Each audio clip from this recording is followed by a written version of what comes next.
Scaloni আবারও বুঝিয়ে দিলেন এত সহজে হারাতে চায় না আর্জেন্টিনা নক্ষত্র পাওলো দিবালাকে। আবারও পাওলো দিবালা ডাক পেয়েছে জাতীয় দলের স্কোয়াডে। কেন 2024 সাল কোপা আমেরিকার সময় স্কোয়াড থেকে বাদ পড়েছিলেন এবং কেনই বা আবার নতুন করে স্কোয়াডে ডাক পেলেন তা নিয়ে বিস্তারিত থাকছে প্রতিবেদনের বাকি অংশে। গত 21 জুন থেকে শুরু হয়েছিল কোপা আমেরিকা। কোপা আমেরিকার জন্য 29 সদস্যের প্রাথমিক দল ঘোষণা করেছিল আর্জেন্টিনা, তবে এটি কোপা আমেরিকার জন্য চূড়ান্ত দল ছিল না। এই স্কোয়াডটি কেবলমাত্র 2টি প্রীতি ম্যাচ খেলার জন্য ঘোষণা করা হয়েছিল। ইকুয়েডর এবং গুয়াতেমালার বিপক্ষে প্রীতি ম্যাচটি খেলার জন্য এই স্কোয়াড ঘোষণা করা হয়েছিল এবং এই প্রীতি ম্যাচ শেষে 3 জন প্লেয়ারকে ছাঁটাই করার কথা ছিল। এরপর ল্যাটিন আমেরিকার সব থেকে বড় ফুটবল প্রতিযোগিতার জন্য 26 সদস্যের চূড়ান্ত স্কোয়াড ঘোষণা করা হয়। সেখানে অনেক খোঁজাখুঁজি করার পরেও দেখা যায় না পাওলো দিবালার নাম। তখনই বোঝা গেল পুরো বিশ্বকে হতাশ করলো স্ক্যালোনি। এই বিশ্বকাপ জয়ী প্লেয়ারটিকে রাখেনি কোপা আমেরিকার স্কোয়াডে।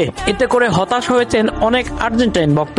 তবে ভক্তদের মনে এখনো একটাই প্রশ্ন, কেন নেই পাওলো দিবালা স্কোয়াডে? তবে অনেকেই আন্দাজ করছিলেন তার ফর্ম খারাপ, এই কারণে তাকে রাখা হয়নি কোপা আমেরিকার স্কোয়াডে।